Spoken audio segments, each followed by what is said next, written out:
Assalamu alaikum everyone, this is Sabine Azizullah and this is lecture number 3 of Calculus 3. The topic is triple integral and cylindrical coordinates. हमने पहले lectures में double integral को find किया था, evaluate किया था in polar coordinates में.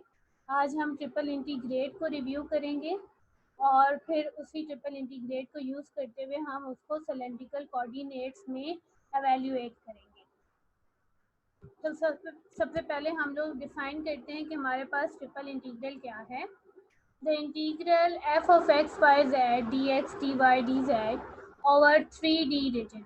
हमारे पास जो ट्रिपल इंटीग्रल है वो शो करता है 3D रीजन को या वॉल्यूम को, और हम उसको रिप्रेजेंट करेंगे v से. Is evaluated by following limits for volume. अब इसकी लिमिट्स हमारे पास क्या होंगी? लिमिट्स होगी x a till b, y y1 x to y2 x and z जो है वो होगा z1 x1 xy to z2 xy. हमारे पास जब हम थ्री इंटीग्रल ट्रिपल इंटीग्रल की बात करेंगे तो मतलब हमने किसकी बात करनी है? 3 डायमेंशनल वॉल्यूम की. फॉर एग्जाम्पल, अगर हमारे पास एक इक्वेशन है x square plus Y square plus Z square is equal to A square. ये इक्वेशन जो है वो रिप्रेजेंट करती है बेसिकली सर्कल को विद रेडियस ए, ऐसा स्फीयर विद रेडियस ए. तो जब हम इसका इंटीग्रल निकालेंगे तो इस तरह से हम लोग कैसे डिफाइन करेंगे इसको कि x square plus Y square plus Z square ये रिप्रेजेंट कर रहा है हमारे पास. अगर हम with respect to x find कर रहे हैं, हम लिमिट फाइंड कर रहे हैं with respect to x z तो जेड में हमारे पास ये क्या हो जाएगा?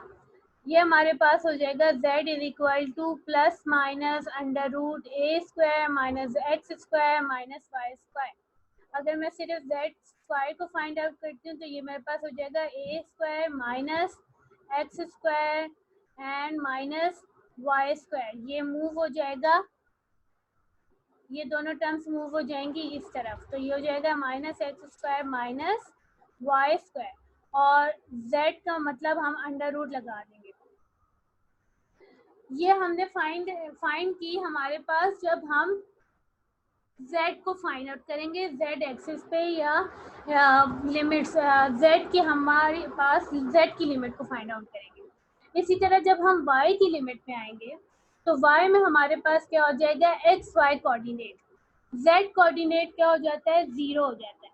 तो जब हम y की लिमिट फाइंड करेंगे तो हम इसमें क्या पुट कर देंगे? x जो है वो हमारे पास क्या हो जाएगा? 0.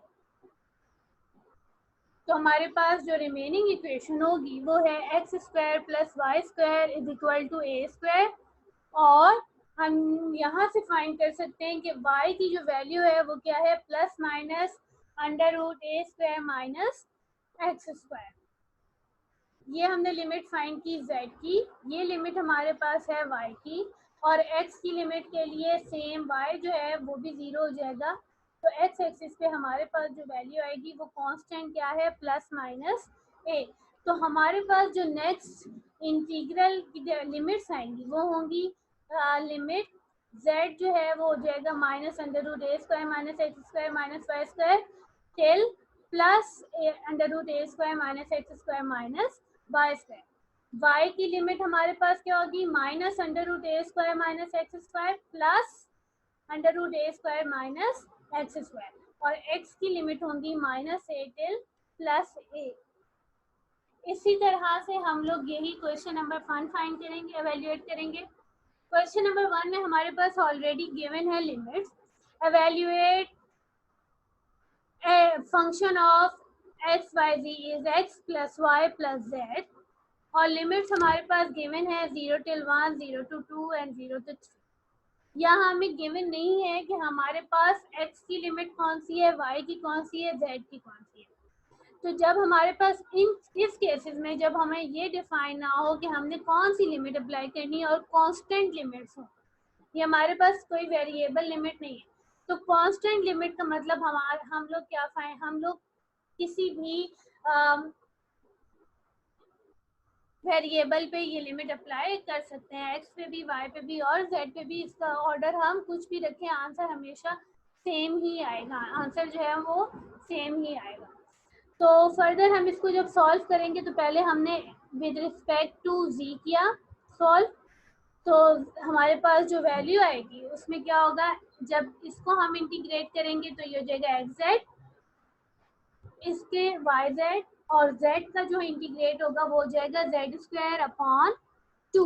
लिमिट लगाएंगे 0 till 1, और इसी तरह से पहले हम लोग z with respect to z integrate करेंगे, फिर with respect to y, and then with respect to x. ये जब आप कॉपी डाउन करोगे तो आप इसका कंप्लीट सॉल्यूशन आप अपनी नोटबुक में आपने लिखना है, ठीक है। अच्छा, मूव करते हैं नेक्स्ट पे।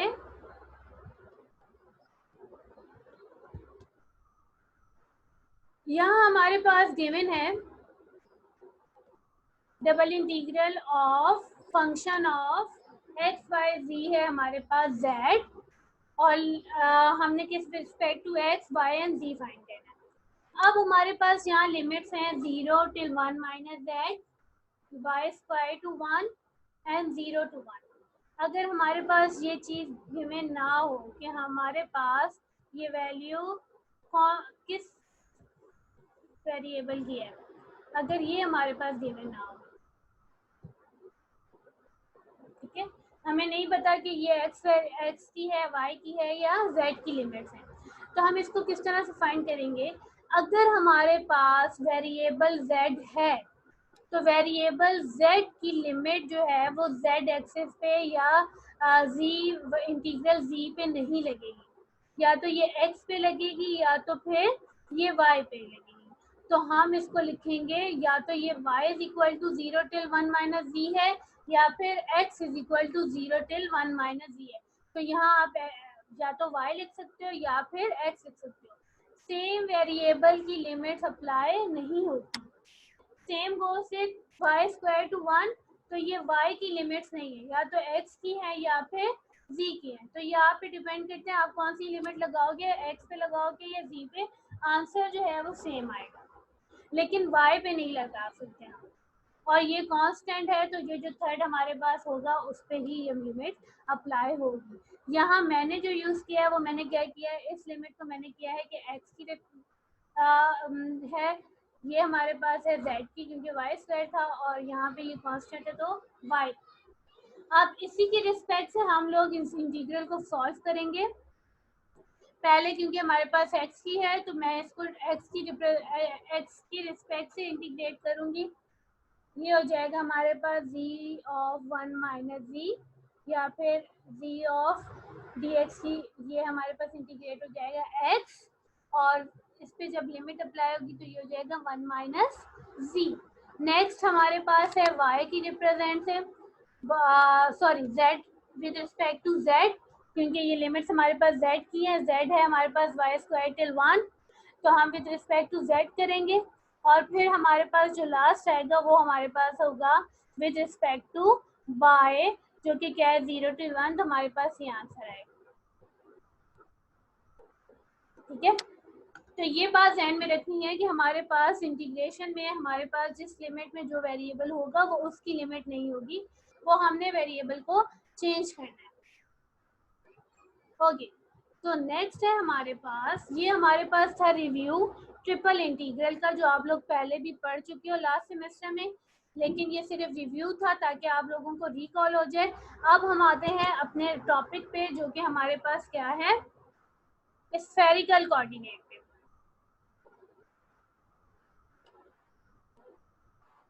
लेकिन उससे पहले एक और एग्जांपल हम देख लेते हैं।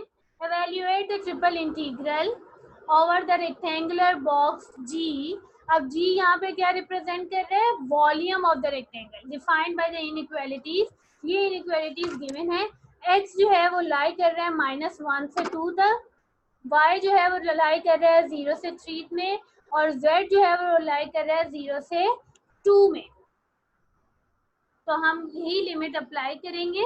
अब यहाँ हमें स्पेसिफिक लिमिट्स गिवन है, एक्स की क्या है, वाई की क्या है, जेड की क्या है, तो हम उसी के रिस्पेक्ट से हम इनको इंटीग्रेट करेंगे। ऑर्डर चाहे कुछ भी रखें, एक्स पहले करें, वाई पहले करें या जेड पहले करें, हमारे पास आंसर जो है वो सेम आएगा।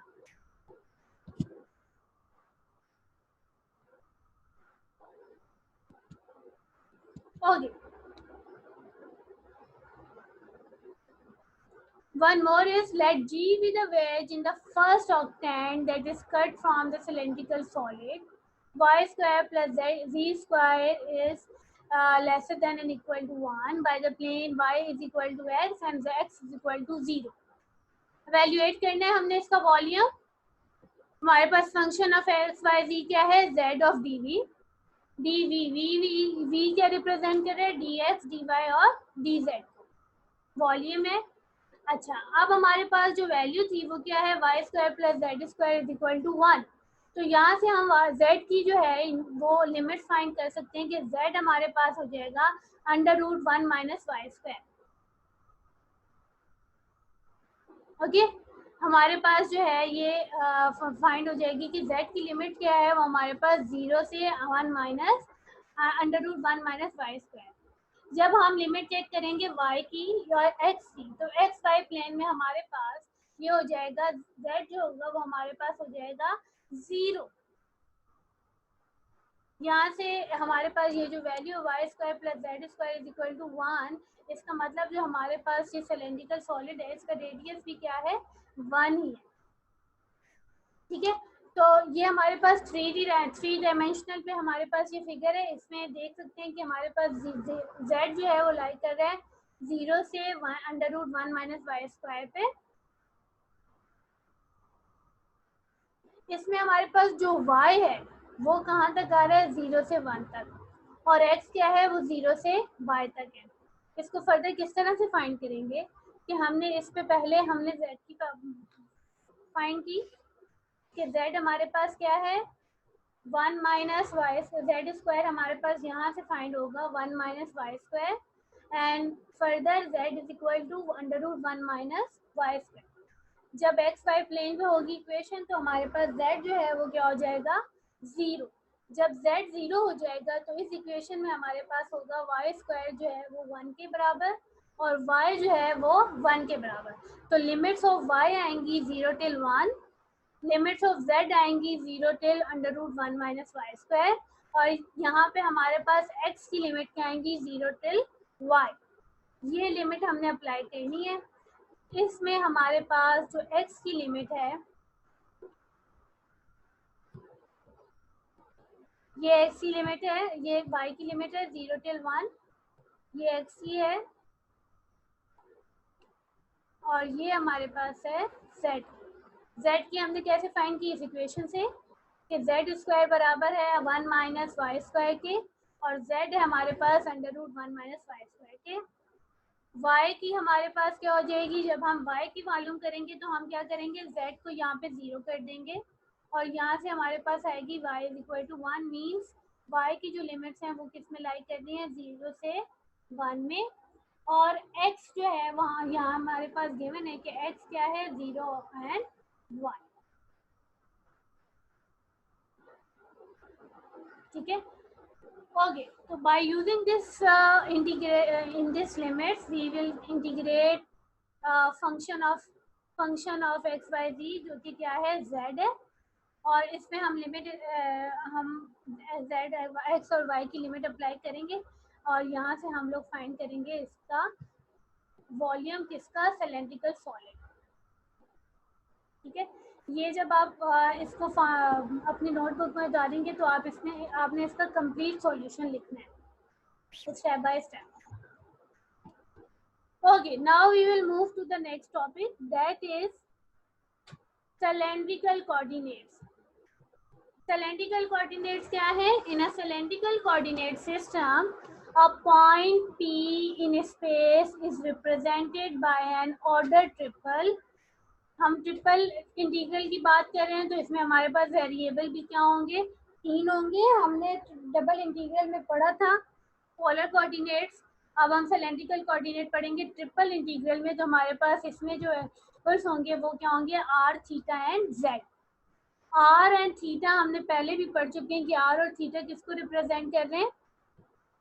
आर और थीटा जो है वो रिप्रेजेंट कर रहे हैं, ये जो है पोलर रिप्रेजेंटेशन को शो कर रहे हैं किस प्लेन पे, एक्स और वाई प्लेन पे।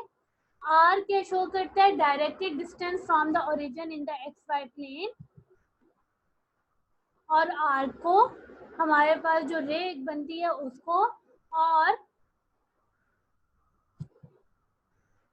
जो हमारे पास थीटा है वो क्या रिप्रेजेंट कर रहा है, angle counter clockwise from the polar axis और पॉजिटिव एक्स एक्सिस। तो हमारे पास जो थीटा है वो रिप्रेजेंट कर रहा है, अगर हमारे पास ये प्लेन है एक्स वाई जी, तो एक्स वाई प्लेन पे हमारे पास है r and theta. R represent कर रहा है आर को एंड थीटा रिप्रेजेंट कर रहा है एंगुलर डिस्टेंस को। z जो है is a directed distance up और down from r theta to the point. R theta से लेकर जो पॉइंट है हमारे पास उस तक का डिस्टेंस जो है वो क्या रिप्रेजेंट करेगा, z in the z axis.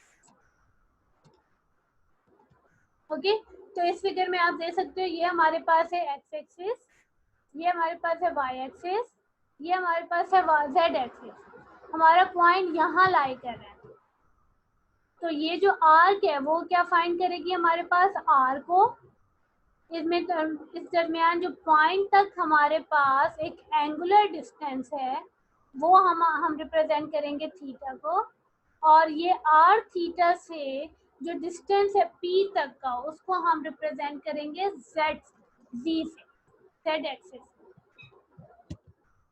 Okay, ये हमारे पास सम रूल्स है।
ओके, यहाँ पे हमारे पास है converting between cylindrical and rectangular coordinate. Cylindrical to rectangle में हमारे पास 3 वेरिएबल्स हैं, रेक्टेंगल कोऑर्डिनेट के एक्स वाई जी, और हम जब इसको सिलेंड्रिकल या पोलर कोऑर्डिनेट में डिफाइन करते हैं तो हमारे पास हो जाते हैं r cos theta, r sine theta and z. हम ये प्रीवियस लेक्चर में डिफाइन कर चुके हैं कि हम लोग डबल इंटीग्रल में किस तरह से पोलर कोऑर्डिनेट में हम कन्वर्ट होते हैं और उसको सिंपली डिफाइन भी किया है। तो उसी को यूज करके हमारे पास जो x है वो r cos थीटा, y जो है वो r sin थीटा और z जो है वो z है। रेक्टेंगुलर टू सिलेंड्रिकल में जब हम लोग जाएंगे तो हमारे पास x square plus Y square जो होता है हमारे पास r स्क्वायर के बराबर होता है। ये हम लोग इस तरह से फाइंड करेंगे कि अगर हमारे पास ये फिगर है, ये हमारे पास रिप्रेजेंट करेगा r angular distance of theta, ये हमारे पास रिप्रेजेंट करेगा राइट एंगल, ये हमारे पास r है और ये हमारे पास y है और ये हमारे पास x है। तो r स्क्वायर जो है according to Pythagoras theorem r square जो है वो बराबर है x square plus y square के, और इसी तरह इसी डेफिनेशन से हम फाइंड करेंगे tan थीटा जो है वो बराबर है y अपॉन x के, और z जो है वो बराबर है z के ही। ओके, अब हमारे पास आता है इससे रिलेटेड एक एग्जांपल कि integrate function of x y z. हमारे पास फंक्शन है x square plus Y square और the solid region V bounded by z is equal to 0 and z is equal to 4 minus under root x square plus Y square. तो हमारे पास जो limit आएंगी वो हमारे पास क्या आती है, लिमिट हमारे पास आएगी θ1 से θ2, r1 ऑफ थीटा से r2 of theta, and k1 function of r cos theta and r sin theta से k1, और k2 और function of r sin theta and r cos theta. और जो हमारे पास ये फंक्शन बनेगा वो क्या होगा, फंक्शन होगा function of r cos theta, r sin theta and x, और हमारे पास क्या है r dx dr d theta. हमने डबल इंटीग्रल में ये किया था कि हमारे पास जो एरिया था dA वो बराबर था हमारे पास, जो हमारे पास एरिया था dA वो बराबर था हमारे पास dr d थीटा के बराबर, d थीटा के बराबर। ओके, लेकिन यहाँ हमारे पास जो होगा वैल्यू जो होगी वो हमारे पास होगी ये तीन इंटीग्रल होंगे, तो हमारे पास हो गई r dx dr d theta. यहाँ हम इसको z से भी रिप्रेजेंट कर सकते हैं। ओके, फर्स्ट हमारे पास लिमिट है z की, जो कि गिवन है। z क्या है, 0 से कहाँ तक लाई कर रहा है, 4 minus under root x square plus Y square. Previous slide में हम लोग ये देख चुके हैं कि हमारे पास आर स्क्वायर जो वो बराबर है x square plus Y square के, तो under root of x square plus Y square बराबर होगा आर स्क्वायर के। तो हमारे पास जो पहली लिमिट होगी वो हो जाएगी 0 से 4 माइनस आर। जब हम इस इक्वेशन का रेडियस देखेंगे, जब हम इस इक्वेशन का रेडियस देखेंगे तो इक्वेशन हमारे पास क्या है, और एक्स वाई प्लेन पर, और एक्स को हम 0 लिखेंगे, तो ये इक्वेशन हमारे पास बनेगी under root x square plus Y square is equal to 4। तो यहाँ हमारे पास रेडियस जो है वो हमारे पास क्या हो जाएगा, आर जो है वो बराबर हो जाएगा हमारे पास 4 के। ठीक है, x square plus Y square हमारे पास है आर स्क्वायर के, और under root of r square हमारे पास आर जो है वो आ जाएगा 4 के। ये हमने कहाँ से निकाला, हम निकाल रहे हैं लिमिट्स ऑफ y, और जब हम लिमिट्स ऑफ y निकालेंगे तो हम इस इक्वेशन में z की जगह क्या पुट करेंगे, एक्स वाई प्लेन में z की जगह हम पुट करेंगे 0। तो हमारे पास r की जो लिमिट्स आई वो, रेडियस की जो लिमिट्स आई वो हमारे पास आया 0 to 4, और हमारे पास ये जो है लाई कर रहा है जो सॉलिड रीजन वॉल्यूम वो 3 डायमेंशन में कर रहा है, और ये कंप्लीट सर्कल की फॉर्म में कर रहा है। तो ये हमारे पास जो x की लिमिट है या z की लिमिट है वो हमारे पास आ जाएगी 0 से 2 पाई।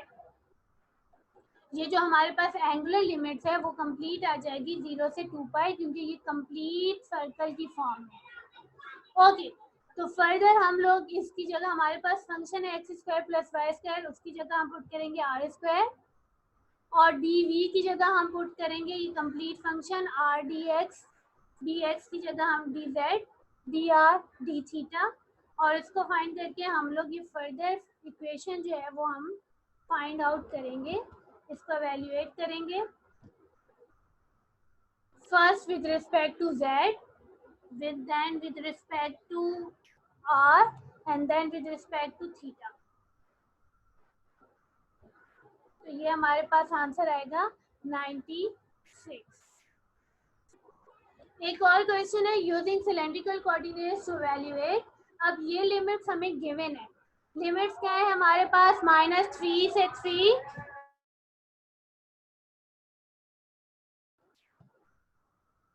ओके, तो ये लिमिट्स हमें यहाँ पे गिवन है, वो क्या है, -3 से 3, minus under root 9 minus x square से under root 9 minus x square, और 0 से 9 minus x square minus y square, और फंक्शन हमारे पास एक्स स्क्वायर।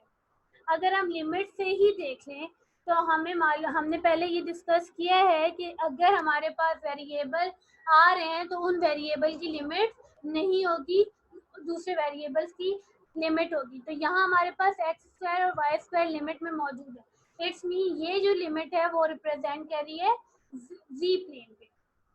ये हमारे पास है 9 माइनस वाई स्क्वायर, तो ये हमारे पास लिमिट जी की है, ये हमारे पास y की है और ये हमारे पास x की है।